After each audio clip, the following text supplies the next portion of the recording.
चलो good morning विद्यार्थी मित्रों, बिपिन सर इज हियर। तो आपने लास्ट लेक्चरनी अंदर गॉसनो नियमનો અભ્યાસ આપણે કર્યો।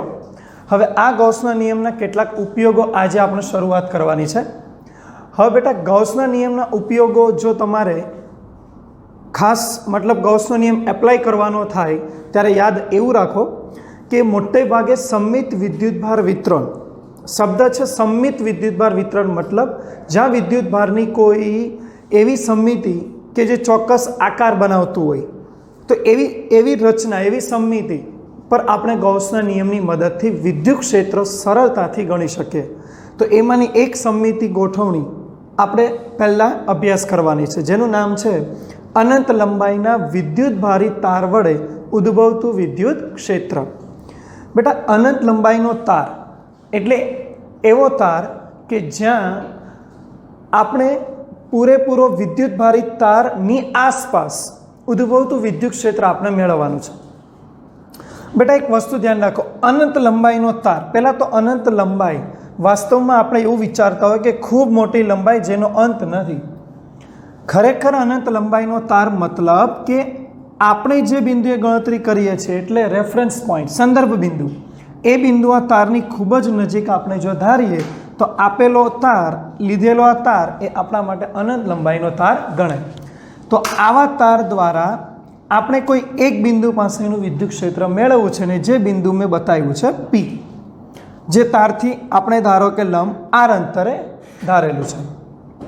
हवे जोजो आ तार पर धन विद्युतभारित पथरायेलो छे एक सरखी रीते नियमित रीते। समझाय छे? तमने खबर धन विद्युतभार पथरायो मतलब के तार परथी इलेक्ट्रॉन दूर कर्या हशे। हवे आ धन विद्युतभारनुं विद्युत क्षेत्र बधाने खबर छे कई दिशामां होय तो धन विद्युतभार द्वारा विद्युत क्षेत्र हमेशा बहारनी दिशामां होय एवुं आपणे बधा जाणीए छीए। बोलो तो आ रीते धन विद्युतभारनुं विद्युत क्षेत्र हशे। समझाय? आ मैं तमने एक बाजू बताई, बोलो आवी ज रीते आ तारनी आ बाजू पण बोलो विद्युत क्षेत्र हशे, एवी ज रीते तारनी आ बाजू पण विद्युत क्षेत्र हशे। आ बे बाजू एवी रीते आ तारनी आगळ पाछळनी बाजू एवी रीते साइड परनी बे बाजू मतलब के आ तारना फरती बाजुए विद्युत क्षेत्र हशे अने ए विद्युत क्षेत्र रेखा क्या हशे तो ए समग्र तारने लंबरूपे। जो आ तार तो एने उपरना भागमां विद्युत क्षेत्र क्या तो एने लंबरूपे, आ नीचेना भागमां लंबरूपे, बहारना भाग में लंब रूपे, अंदरना भाग में लंब रूपे, मतलब हर एक पॉइंट पर विद्युत क्षेत्र क्या हशे तारने लंब रूपे बहार। समझायु? हवे जोजो आ जे तार छे ए तारनी रेखीय घनता धारी लो के लेमड़ा छे। तमने बधाने खबर लेमड़ानो मतलब छे एकम लंबाई दीठ तेना पर रहेलो विद्युत भार। तो धारो के आ तारनी रेखीय घनता आपणे लेमड़ा लईए। हवे आ तार द्वारा उद्भवतुं जे विद्युत क्षेत्र छे ए आपणे मेळववानुं छे। पण आपणे केटलाक बिंदुओने पहेला विचारीए। तो तमने बधाने खबर मैं जे पी बिंदु लीधुं छे तो हूँ आ ओ थी पी जे अंतर छे एटले आपणा माटे आर। तो हूँ जो आ पी बिंदुने थोड़ी वार वर्तुळमां भ्रमण करावुं मतलब के आ पी बिंदुने वर्तुळमां जो आवी रीते फेरववामां आवे तो तमे समजी शको छो के तो आ दरेक जे बिंदुओ वर्तुळ पर मळशे। फॉर एक्जाम्पल अहींया आगळ कोई पी डैश, अहींया आगळ पी डबल डैश, तो बोलो आ दरेकना ओथी अंतरो सरखा हशे तो पछी आ दरेक आगळना विद्युत क्षेत्रना मूल्यो केवा हशे समान, कारण के तारथी लंब अंतर बधा माटे सरखुं थवानुं तो दरेक माटे विद्युत क्षेत्रना मूल्यो समान। बोलो थशे? आवी ज रीते अहींया आगळ आपणे कोई बिंदुने विचारो एटला ज लंब अंतर पर, एवी रीते नीचे एटला ज लंब अंतर पर कोई बिंदु विचारो तो तमे समझी शको छो कि परिणामे आ तारनी फरती बाजू आवा घणा बधा बिंदु एक सरखा अंतर पर एवा हशे ज्यां आगळना विद्युत क्षेत्रना मूल्यो समान हशे। तो आपणे काम करीए, आ दरेक बिंदुओने कवर करतुं कोई पृष्ठ धारीए अने एवा पृष्ठ माटे आपणे गॉसनो नियम एप्लाय करीए। तो बेटा एवा पृष्ठने आपणे बोलीए गॉसियन पृष्ठ। तो अत्यारे आपणा आ किस्सामां ए गॉसियन पृष्ठ आवुं बनशे। એ ગૌસિયન પૃષ્ઠ આ ટાઈપનું આપણને અત્યારે મળશે. સમજાય છે? અને આ ગૌસિયન પૃષ્ઠનો આકાર આપણા માટે છે નળાકાર. સિલિન્ડ્રિકલ ગૌસિયન પૃષ્ઠ અત્યારે આપણને મળે છે. બોલો થયું? હવે જરા ધ્યાનથી સમજવાનો પ્રયત્ન કરજો. આ જે નળાકાર ગૌસિયન પૃષ્ઠ, બરાબર, આપણે ઉપર દર્શાવી દઈએ, નળાકાર ગૌસિયન પૃષ્ઠ આપણા માટે નળાકાર ગૌસિયન પૃષ્ઠ આપણે ધારેલું છે. બેટા આ જે ગૌસિયન પૃષ્ઠ છે એ પૃષ્ઠના જે બે ભાગ, તમે વિદ્યુત ક્ષેત્રની પોઝિશન જુઓ, દિશા જુઓ અને આ ગૌસિયન પૃષ્ઠ પરના ભાગો જુઓ. તો બેટા આ ગૌસિયન પૃષ્ઠ પર બે ભાગો, એક તો આ ઉપરનો ભાગ અને એવી રીતે આ નીચેનો ભાગ. તમને ખબર છે આ બે ભાગની અંદર ફ્લક્સ કેટલું? તો યાદ કરો, આપણે ફ્લક્સનો કન્સેપ્ટ ભણેલા, બરાબર. ફ્લક્સનું સમીકરણ, ગૌસનો નિયમ યાદ કરી લો. પહેલાં ગૌસનો નિયમ આપણે આવી રીતે ભણેલા. સમીકરણ શું હતું? ફાઈ ઇઝ ઇક્વલ ટુ, બોલો, integration, surface integration E dot DA is equal to sigma Q by epsilon naught. બોલો, આ સમીકરણ ભણેલા. આ સમીકરણનો ઉપયોગ કરીને આપણે આ બંધ પૃષ્ઠ સાથેનું ફ્લક્સ ગણવાનું. પણ એ બંધ પૃષ્ઠમાં આપણે પહેલાં બે ભાગો સોલ્વ કરીએ. તો આ ભાગ ને આ ભાગ, તો તમે ચેક કરો, અહીંયા વિદ્યુત ક્ષેત્રનો ક્ષેત્રફળ ખંડ સાથેનો ડોટ ગુણાકાર. તો ધ્યાનથી જોજો, આ જે પૃષ્ઠ છે તો એનો ક્ષેત્રફળ વેક્ટર બોલો કઈ દિશામાં હશે? તો એ ઉપરની દિશામાં હશે. એક આ ખંડ પૂરતું વિચારો, નાના એવા કોઈ સૂક્ષ્મ ખંડ પૂરતું જે આ ભાગમાં આવતો હોય, બોલો, તો એનો એરિયા વેક્ટર ઉપર, જ્યારે વિદ્યુત ક્ષેત્ર ત્રિજ્યાવર્તી બહાર. બોલો, તો બંને લંબ થયા. સમજાય છે? સેમ આ અહીંયા આગળનો કોઈ નાનો ખંડ લઈ લો, તો એનો એરિયા વેક્ટર બોલો બહાર. આ એરિયા વેક્ટર અને વિદ્યુત ક્ષેત્રનો વચ્ચેનો ખૂણો ચેક કરો, તો બોલો બંને પરસ્પર લંબ. મતલબ કે આ બંને ભાગો સાથે સંકળાતું ફ્લક્સ કેટલું હશે? તો એ આપણા માટે મળશે 0. ખાસ ધ્યાન રાખજો, એ આ બંને ભાગનું સંકળાતું ફ્લક્સ કેટલું હશે? 0.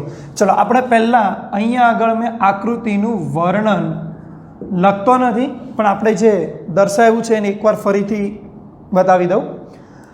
આકૃતિમાં લેમ્બડા જેટલી રેખીય ઘનતા ધરાવતો અનંત લંબાઈનો વિદ્યુત ભારિત તાર દર્શાવ્યો છે. ક્લિયર? આ તારથી લંબ અંતર r આગળ આવેલા બિંદુ P પાસે આપણે વિદ્યુત ક્ષેત્ર મેળવવું છે. આ આપણો મેઇન હેતુ થઈ ગયો. તો હવે આ PO વચ્ચેનું અંતર r, તો આ P બિંદુને જો વર્તુળાકાર ભ્રમણ કરાવવામાં આવે તો વર્તુળ પરના બીજા અન્ય બિંદુ P dash, P double dash, દરેક આગળના વિદ્યુત ક્ષેત્રના મૂલ્યો સમાન મળે. આવા ઘણા બધા બિંદુ તારથી લંબ અંતરે જો લેવામાં આવે બંને બાજુએ, તો દરેક આગળના વિદ્યુત ક્ષેત્રના મૂલ્યો સમાન મળે. તો આ વિદ્યુત ક્ષેત્ર મેળવવા માટે આ તારની આસપાસ, અર્થાત તારને ઘેરાતું એક નળાકાર ગૌસિયન પૃષ્ઠ વિચારતા. બોલો, આ નળાકાર ગૌસિયન પૃષ્ઠ થઈ ગયું. હવે આ નળાકાર ગૌસિયન પૃષ્ઠના બે ભાગો, યાની એના બે છેડા, બરાબર, એના આડછેદ પણ કહી શકાય. તો ત્યાં આગળના ફ્લક્સ કેટલા? તો હવે આપણે એની ગણતરી લખીએ. બોલો, નળાકાર ગૌસિયન પૃષ્ઠ, ગૌસિયન પૃષ્ઠ ના બંને છેડાઓ આગળ, બંને છેડાઓ આગળ સંકળાતું વિદ્યુત ફ્લક્સ. ચાલો, આપણને પ્રેક્ટિકલી તો ખબર છે કે 0 જ થવાનું છે, છતાં આપણે એની ગણતરી બતાવીએ તો લખી શકાય. ફાઈ ઇઝ ઇક્વલ ટુ, બોલો, integral E dot DA cos 90. બરાબર ને? ડીએ અને E વેક્ટર પરસ્પર લંબ છે. બોલો, તો cos 90 0, અર્થાત તેમની સાથે સંકળાતું ફ્લક્સ 0. સમજાઈ ગયું? ખાસ ધ્યાન રાખજો, આપણે અહીંયા આગળનું રીઝન મેઇન એ છે કે E લંબ છે ડીએ, એટલા માટે સંકળાતું ફ્લક્સ કેટલું મળે? 0. બોલો, સમજાઈ ગયું? હવે તમને ખબર આપણી પાસે ઓર એક ભાગ છે. કયો? આ નળાકારની વક્ર સપાટી. તો બેટા વક્ર સપાટી પર આપણે એક સ્થાન પસંદ કરીએ તો ધારો કે આ પી પાસેનો કોઈ નાનો સૂક્ષ્મખંડ લઈએ તો બોલો તેનો ક્ષેત્રફળ વેક્ટર આવો મળે આ દિશામાં ડીએ. હવે વિદ્યુત ક્ષેત્ર બોલો તો આ ખંડ પાસે વિદ્યુત ક્ષેત્ર બહાર. તો બેટા દેખાય છે ઈ ને ડી એ બંને સમાંતર. બોલો ચલો તો હવે નળાકારની વક્ર સપાટી પાસે ઈ વેક્ટર સમાંતર છે ડીએ વેક્ટર. બોલો હોવાથી તેની સાથે સંકળાતું વિદ્યુત ફ્લક્સ કેટલું મળે? બોલો તો ફાઈ ઇઝ ઇક્વલ ટુ યા તો અહીંયા φ1 આ φ2. ચલો ફ્લક્સની કિંમત ફરીથી બોલો ઇન્ટિગ્રેશન લખાશે E dot d A cos theta. Theta કેટલો 0 બરાબર. ઈને ડીએ સમાંતર કોસ 0 1. તમને ખબર છે આવા બિંદુ પી પી ડેશ બધાના મૂલ્યો તો સરખા ને, દરેક પાસે આવું જ થશે ને કોસ 0 ઈ અને ડી એ સમાંતર. તો આપણે આવું કરીએ ઈને બહાર લઈ લઈએ તો ઇન્ટિગ્રલ બોલો પૃષ્ઠ સંકલન શું લખાશે ડીએ. બોલો ક્લિયર? તમને ખબર છે ડીએનું સંકલન અર્થાત કુલ ક્ષેત્રફળ. તો બોલો φ2 is equal to E dot A. ચાલો ઈને રહેવા દઈએ, એની કિંમત બોલો સમગ્ર વક્ર સપાટી કવર કરી છે આપણે, સંકલન ટોટલ ક્ષેત્રફળ લખી દીધું. તો ટોટલ ક્ષેત્રફળ નળાકાર માટે શું લખાશે 2πr ઇન્ટુ એલ. બોલો લખાશે. તો આ આપણને મળી ગયું વક્ર સપાટી સાથે સંકળાતું વિદ્યુત ફ્લક્સ. આ વક્ર સપાટી સમજાયું ફ્લક્સ છે. એક વખત ફરીથી આખી ઘટનાને જોઈ લો. આ નળાકાર, નળાકારના આ બે છેડા છે સાઈડ પરના. તો વિદ્યુત ક્ષેત્ર કઈ રીતે છે એ બધું સપાટીને લંબરૂપે છે બરાબર. તો આ જે છેડાઓ છે તેની પાસેથી ક્ષેત્રરેખા વિચારો તો એ ઉપર અને નીચે આવી રીતે જશે. તો એ આડછેદમાંથી તો પસાર થવાની નથી, અર્થાત બંને આડછેદના ફ્લક્સ 0, જે આપણે પહેલા ભાગમાં જોયું. હવે વાત આવી આ વક્ર સપાટી. બોલો તો વક્ર સપાટીમાં એક સ્થાન પાસે વિચારીએ તો વિદ્યુત ક્ષેત્ર ઉપર, ક્ષેત્રફળ વેક્ટર પણ ઉપર, તો સમાંતર અર્થાત વક્ર સપાટીમાંથી ક્ષેત્રરેખા પાસ થાય છે. સમજાય છે?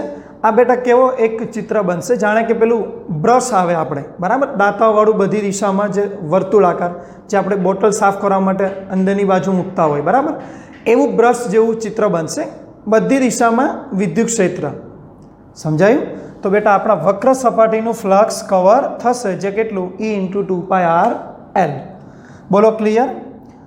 હવે એક કામ કરો, આ ગૌસિયન પૃષ્ઠ માટે આપણે ગૌસનો નિયમ એપ્લાય કરીએ બરાબર, પણ એપ્લાય કરવા માટે પહેલાં તો ઘેરાતો વિદ્યુતભાર જોશે. તો બોલો આ ગૌસિયન પૃષ્ઠમાં કેટલો વિદ્યુતભાર ઘેરાશે? તો આપણે એક કામ કરીએ, આ ગૌસિયન પૃષ્ઠની લંબાઈ ધારી લો એલ, યાની નળાકારની લંબાઈ એલ. બોલો નળાકારની ત્રિજ્યા કેટલી? એ તો આર જ છે આપણા માટે. સમજાય છે?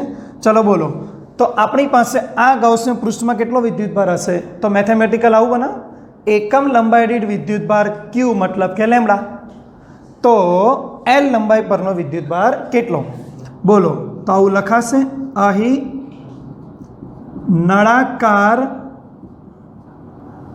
ગૌસિયન પૃષ્ઠ, નળાકાર ગૌસિયન પૃષ્ઠ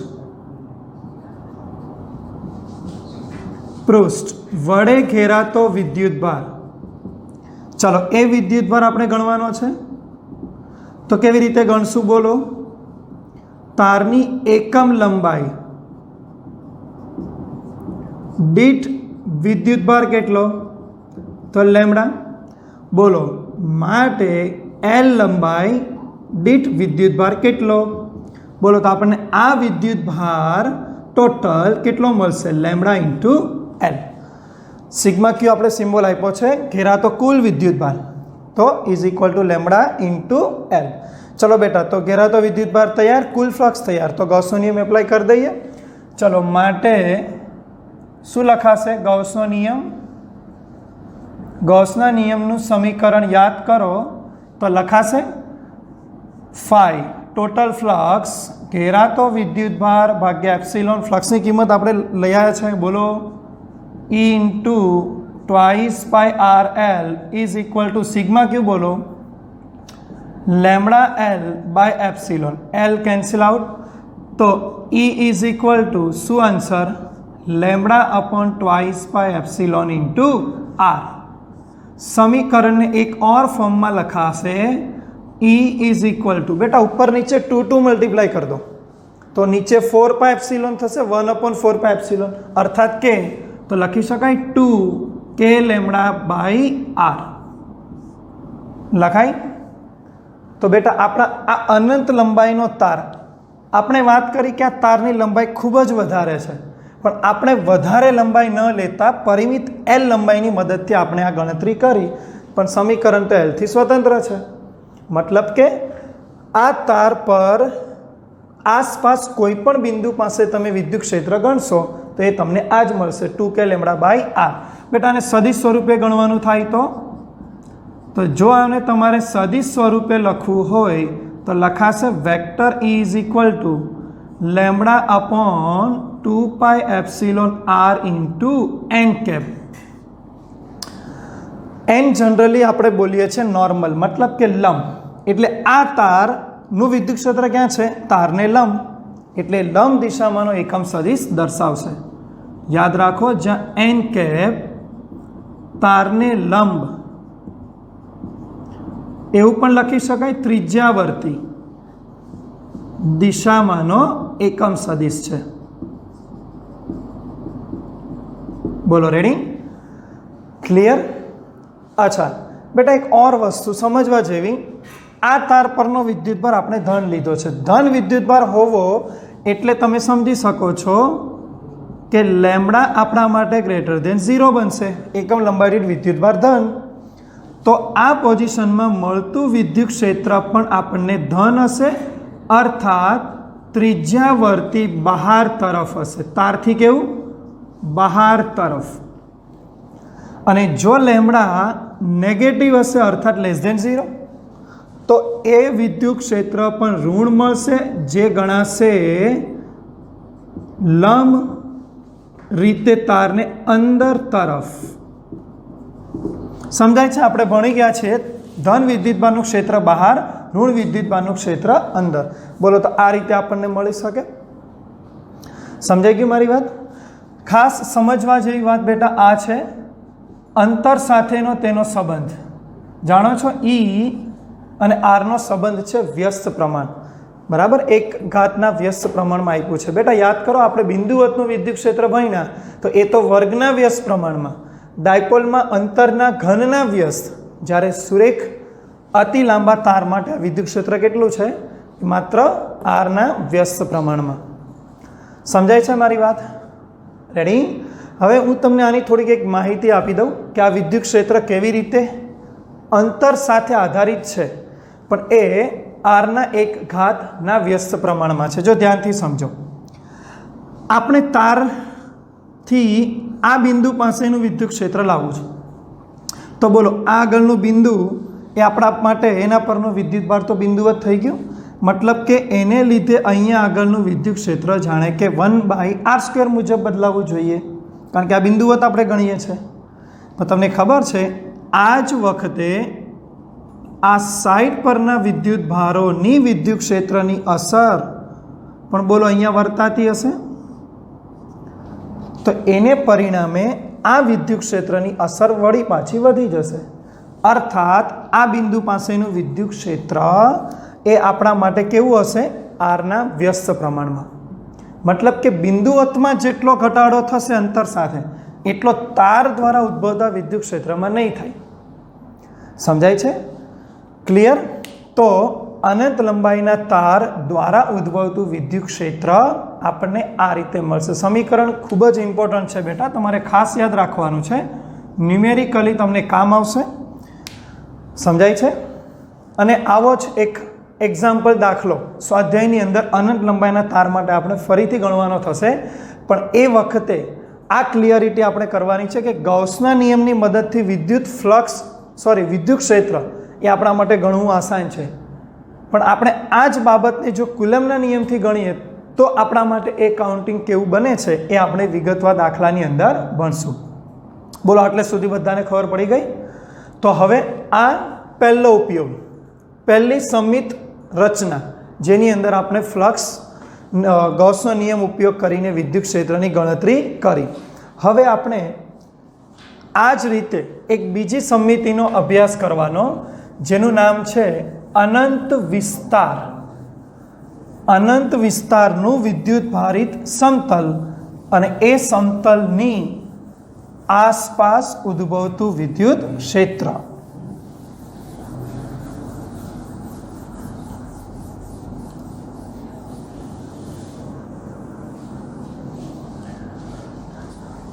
ચાલો તો હવે નેક્સ્ટ સંમિતિ આપણે ભણવાની, ઓકે, જે છે આપણા માટે શું?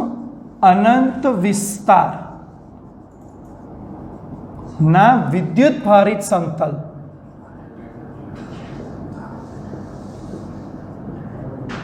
સમતલ વડે ઉદ્ભવતું વિદ્યુત ક્ષેત્ર. સમજાય છે મારી વાત? ચાલો, અનંત વિસ્તારનું વિદ્યુત ભારિત સમતલ. તો આપણે પહેલા એ જોઈએ અનંત વિસ્તારનું વિદ્યુત ભારિત સમતલ એ કઈ રીતે છે. ચાલો ધ્યાનથી સમજજો.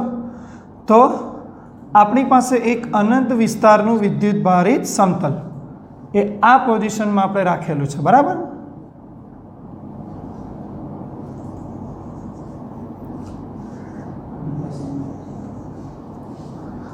ચાલો થઈ ગયું. આના પરનો વિદ્યુત ભાર, તો ધારી લો કે ફરીથી આપણે આ પૃષ્ઠ પરના ઇલેક્ટ્રોનને દૂર કરેલા છે, અર્થાત તેના પર ધન વિદ્યુત ભાર પથરાયેલો છે. બોલો છે આવી રીતે સરખો વિદ્યુત ભાર? ક્લિયર બેટા? આ જે પૃષ્ઠ છે ને એ પૃષ્ઠ પરનો જે વિદ્યુત ભાર છે એની ઘનતા ધારો કે સિગ્મા છે. કેટલી વિદ્યુત ભાર પૃષ્ઠ ઘનતા? સિગ્મા. મતલબ ખબર છે ને? તેના એકમ ક્ષેત્રફળ દીઠ રહેલો વિદ્યુત ભાર કેટલો? એ છે સિગ્મા. સમજાયું? ચાલો હવે દિમાગ લગાવો. આ જે પૃષ્ઠ ધન છે તો એનું વિદ્યુત ક્ષેત્ર કઈ દિશામાં હોય? તો ધન વિદ્યુત ભાર આ પૃષ્ઠ છે, જો આ પોઝિશનમાં, તો બોલો વિદ્યુત ક્ષેત્ર આવી રીતે લંબ બહાર હશે, ધનમાંથી બહાર. એવી રીતે આ બાજુ ધનમાંથી બહાર. સમજાયું? તો મતલબ કે આ પૃષ્ઠમાંથી વિદ્યુત ક્ષેત્ર આવી રીતે બહાર આવશે. બોલો હશે? સમતલમાંથી લંબ રૂપે બહાર. બોલો થશે? ચાલો તો હવે આપણે નક્કી કરીએ કે આપણે કયા બિંદુ પાસે વિદ્યુત ક્ષેત્ર મેળવવું છે.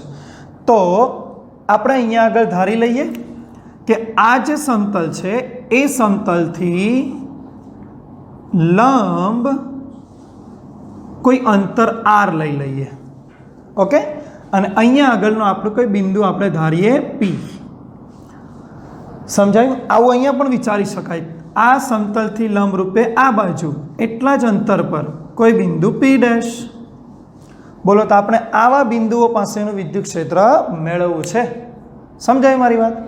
ચાલો તો આવા બિંદુ પાસેનું વિદ્યુત ક્ષેત્ર મેળવવું હોય તો આપણે ભણ્યા એ નિયમનો ફરીથી ઉપયોગ કરો. કયો નિયમ? ગૌસનો નિયમ. અને તમને બધાને ખબર છે ગૌસના નિયમ માટે ગૌસિયન પૃષ્ઠ આપણે લેવું પડે. બોલો તો અહીંયા ગૌસિયન પૃષ્ઠ આપણે પહેલાં ધારી લઈએ. તો એ ગૌસિયન પૃષ્ઠ કંઈક આવું બનશે. ધ્યાનથી સમજજો. ગૌસિયન પૃષ્ઠ આ પોઝિશનમાં છે. આપણે અત્યારે ધારીએ છીએ ગૌસિયન પૃષ્ઠ કોઈ લંબઘન છે. સમજવાનો પ્રયત્ન કરજો. ગૌસિયન પૃષ્ઠ કોઈ લંબઘન આકારનું છે.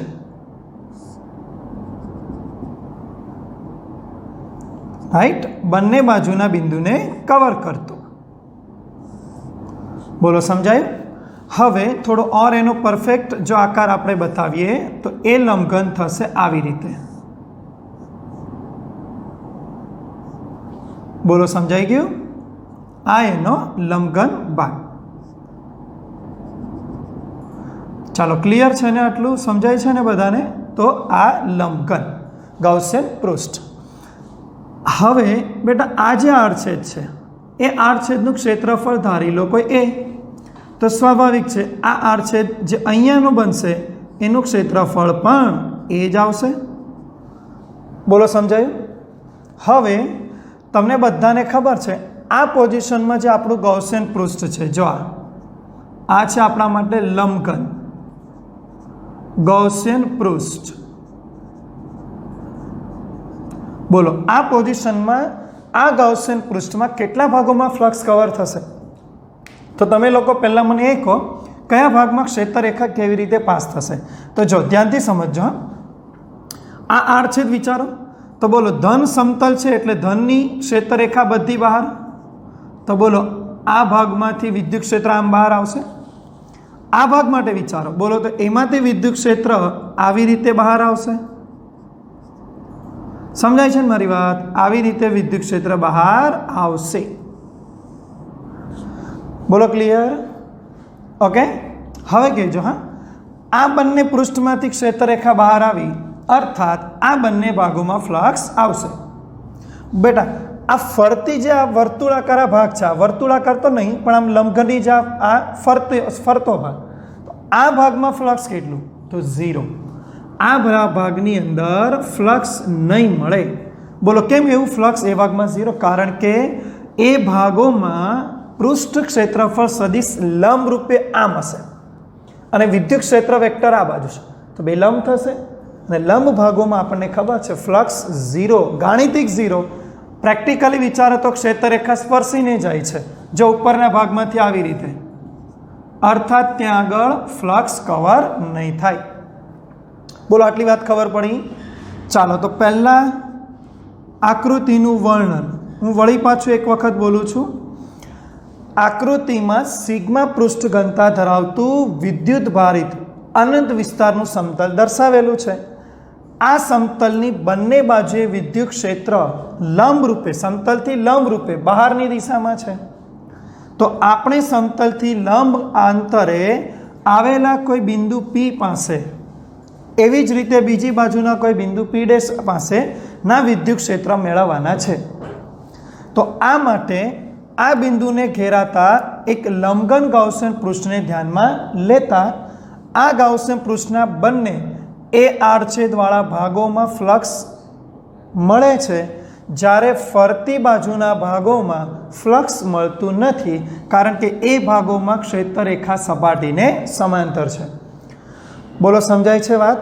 તો આ ફરતા ભાગોમાં ફ્લક્સ 0, બંને બાજુના ભાગોમાં આપણને ફ્લક્સ મળે છે. ચાલો તો હવે આપણે જ્યાં ફ્લક્સ મળે છે ત્યાં આગળ ગૌસનો નિયમ એપ્લાય કરીએ. બોલો ચલો, કયા ભાગોમાં? તો લંબઘન ગૌસિયન પૃષ્ઠ ના બંને એ આડછેદો સાથે સંકળાતું ફ્લક્સ. બોલો તો ફાઈ ઇઝ ઇક્વલ ટુ, બંને બાજુના ફ્લક્સની આપણે ગણતરી કરીએ તો આપણે બેટા આવું કરી શકાય. બંને બાજુના ફ્લક્સ તો સરખા જ મળવાના કારણ કે ક્ષેત્રરેખા અને ક્ષેત્રફળ વેક્ટર સમાંતર થાય છે. ઈ ને એ આ બાજુ પણ સેમ એવું જ થશે, ઈ ને એ સમાંતર. બોલો તો સેમ. અને ફ્લક્સ તો અદિશ રાશિ એટલે એવું તો ના બોલાય કે બેવનું પરિણામ 0, બરાબર? પણ બંને પરિણામોને આપણે સરવાળો કરીશું. તો હું અત્યારે આવી રીતે લખી શકું, એક બાજુના ભાગ માટે EA, બીજી બાજુના ભાગ માટે EA, અર્થાત મને મળે આ વેલ્યુ 2 into A. E ને એ લખવાનું કારણ શું છે? E સમાંતર છે એરિયા વેક્ટર. બોલો ક્લિયર? તો આ બંને ભાગોનું થઈને ટોટલ ફ્લક્સ. હવે આવું કરો, આ જે લંબઘન ગૌસિયન પૃષ્ઠ છે, બોલો એના દ્વારા સમઘનમાં કેટલો વિદ્યુતભાર ઘેરાશે આ લંબઘનની અંદર? બોલો તો એ આપણી પાસે ઘેરાશે, જો ધ્યાનથી સમજો, એ લંબઘનનો આપણી પાસે આટલો ભાગ કવર થાય છે. જો ધ્યાનથી સમજજો, આટલું પૃષ્ઠ એમાં કવર થાય છે. તમને ખબર છે જોતા જ દેખાતો આડછેદ જેટલો જ એરિયા કવર કરે છે. બોલો તો એનો આડછેદ ક્ષેત્રફળ પણ એ હશે. ચાલો તો આ એ આડછેદમાં ઘેરાતો વિદ્યુતભાર કેટલો ગણીએ. બોલો આકૃતિમાં દર્શાવેલ સમતલ ના એ ભાગમાં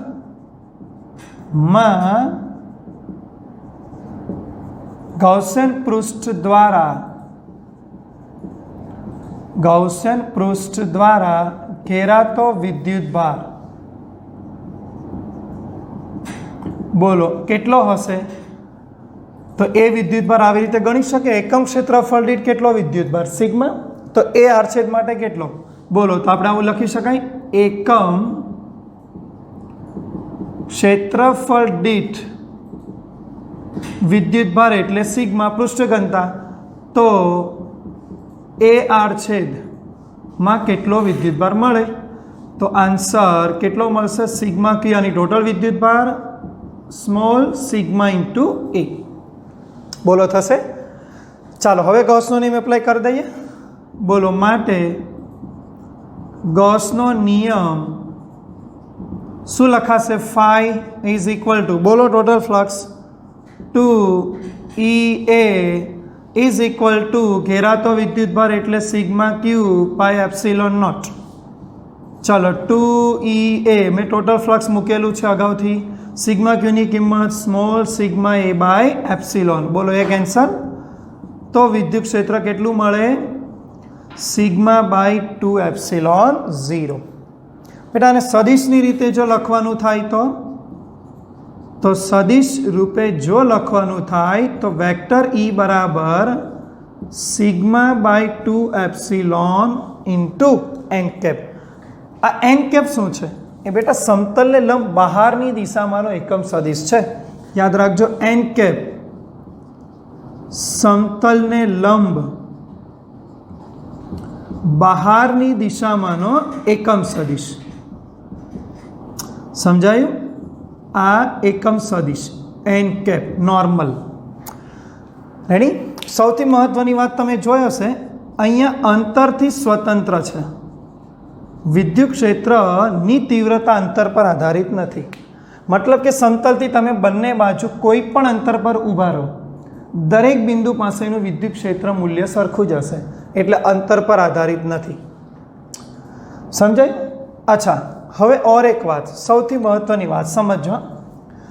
આ વિદ્યુત ભારિત સમતલ, એ સમતલથી ઉદ્ભવતું વિદ્યુત ક્ષેત્ર જે આપણે એક બિંદુ આગળની ગણતરી કરી.